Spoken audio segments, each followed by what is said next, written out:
गुढीपाडव्या दिवशी सकाळी कडुलिंबाचा पाला आणि गूळ खाणं महत्त्वाचं असते. बेव बेल्ला म्हणतात. तर ही मी कडुलिंबाची नीमची फुलं घेतल्यात. ॲक्च्युली फुलं घ्यायची असते. पानं एका दुसरं पान घ्यायचं कारण पानात हे जास्त असतं कडूपणा. त्यानंतर ही हरभऱ्याची डाळ घेतला. ही डाळ भिजत घालणार आता मी 1-2 तास भिजणार. त्याच्यानंतर डाळ भिजलेली डाळ ही फुलं आणि 1-2-3 पानं घ्यायची. पानं जास्त घ्यायची नाही. गूळ आणि चिंच हे सगळं मी खलबत्त्यात कुटून घेणार आहे.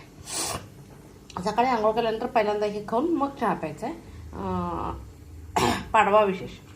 पाडव्याला पोळ्या करणार त्याच्यासाठी डाळ काढून ठेवल्या. कुकरला लावायचे. नंतर पोळ्या. आता डाळ 1-2 तास पाण्यात भिजली गेली आहे. आता खलबत्त्यात स्वच्छ पुसून घ्यायचं. त्याच्यात ही पानं आणि फुलं जास्ती घ्यायची, पानं कमी घ्यायची. पाणी 1-2-4 घेतल्यात फक्त. आता ह्याच्यात एवढी थोडीशी चिंच, थोडासा गूळ आणि ही भिजवलेली हरभऱ्याची डाळ.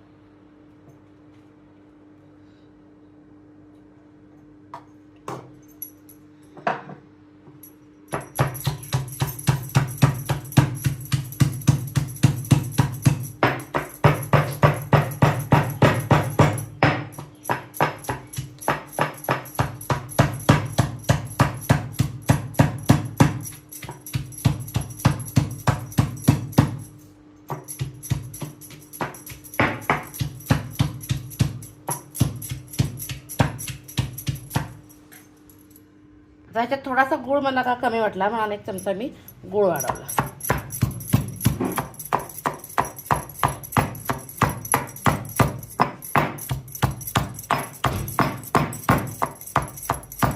सकाळी आंघोळ केल्यानंतर हे खाल्ल्याशिवाय चहा वगैरे काही प्यायचं नाही. आज पाडवा, युगादी, सिही बे काही चटणी माडा.